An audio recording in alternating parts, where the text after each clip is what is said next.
Assalamualaikum warahmatullahi wabarakatuh. Puji syukur kehadirat Allah Subhanahu wa taala. Salawat beriring salam kepada junjungan kita Nabi Muhammad SAW. Jumpa lagi Anda semuanya dalam pembelajaran pendidikan agama Islam dan budi pekerti. Kali ini kita akan membahas tentang meyakini qada dan qadar untuk menumbuhkan semangat bekerja. Mari kita mulai dengan membaca Bismillahirrahmanirrahim. Untuk pembelajaran kali ini, indikator yang akan kita capai yang pertama, menyebutkan pengertian iman kepada qada dan qadar. Yang kedua, memahami pengertian qada dan pengertian qadar. Yang ketiga, dapat membedakan antara qada dan qadar. Yang keempat, memahami pengertian takdir, ikhtiar, tawakal, dan doa. Yang kelima, hubungan antara qada, qadar, takdir, ikhtiar, dan doa. Yang keenam, hikmah beriman kepada qada dan qadar. Yang ketujuh, perilaku mulia sebagai wujud bahwa kita beriman kepada qada dan qadar. Baik Anda semuanya, kita masuk kepada pembahasan kita. Silahkan ikuti.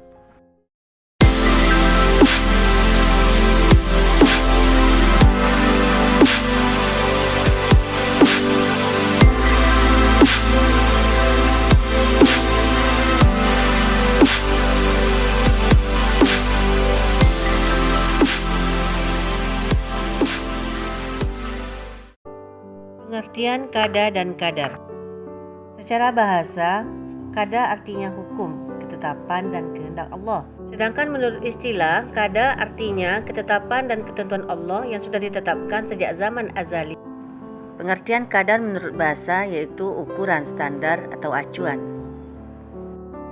Adapun menurut istilah, qadar artinya segala sesuatu acuan, standar atau ukuran yang telah ditetapkan oleh Allah Subhanahu wa taala terhadap semua makhluk, baik yang tampak maupun yang tersembunyi.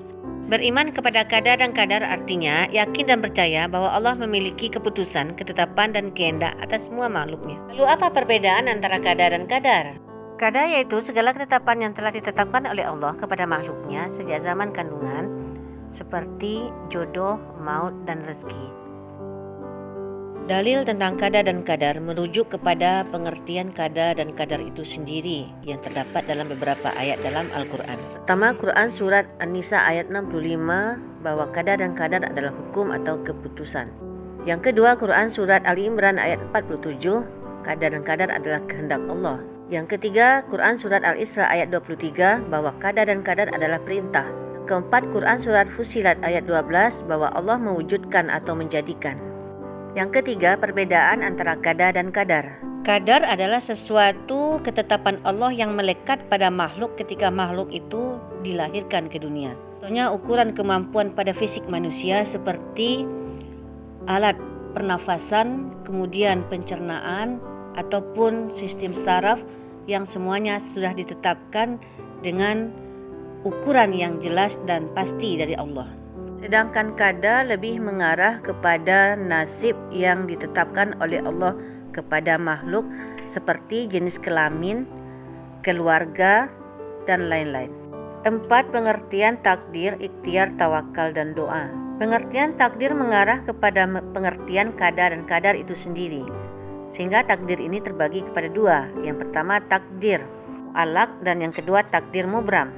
Apa itu takdir mu'allaq? Takdir mu'allaq adalah takdir yang masih bergantung pada usaha manusia dan tidak terlepas dari kehendak Allah. Jadi takdir mu'allaq merupakan takdir yang banyak kaitannya dengan usaha manusia itu sendiri dalam mengubah nasibnya. Contoh takdir mu'allaq yaitu kesuksesan yang dicapai oleh orang karena dia rajin dalam berusaha.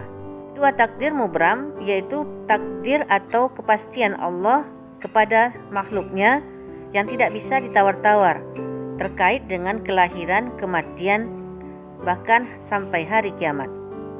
Berikutnya ikhtiar. Ikhtiar yaitu usaha yang dilakukan oleh manusia dalam rangka memenuhi kebutuhan dan tujuan hidupnya. Usaha ini terbagi dua, usaha fisik dan usaha batin. Usaha fisik merupakan usaha yang dapat diukur dengan standar tertentu.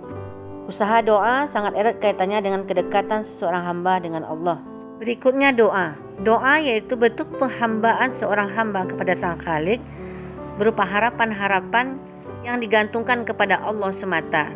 Posisi doa dalam berusaha harusnya adalah di awal dalam melakukan suatu usaha. Ya, jelas terlihat bahwa seorang hamba itu benar-benar berharap kepada pertolongan Allah. Berikutnya tawakal. Tawakal yaitu berserah diri sepenuhnya kepada Allah setelah apa yang kita usahakan dan kita doakan kepada Allah.